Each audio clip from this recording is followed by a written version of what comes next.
ભાવનગર શહેરમાં મહાનગરપાલિકાના દબાણ હટાવ સેલ દ્વારા રાજકોટ રોડ ઉપરથી અસ્થાયી દબાણ દૂર કરવામાં આવ્યા હતા, જ્યારે રસ્તાને નડતરરૂપ એક કાઉન્ટર જપ્ત કરવામાં આવ્યું હતું।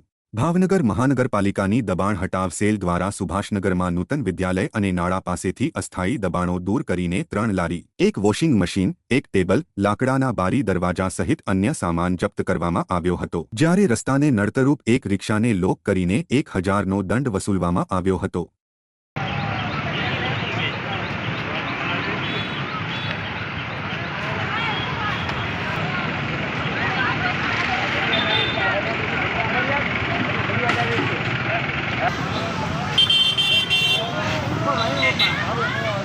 લેવાનું નથી અમે લેવાનું કઈ લેવા આયા અમે કઈ લેવાનું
આપણા છોકરા છે આપણા પાછળ આવશે ક્યાંય નહીં જાય।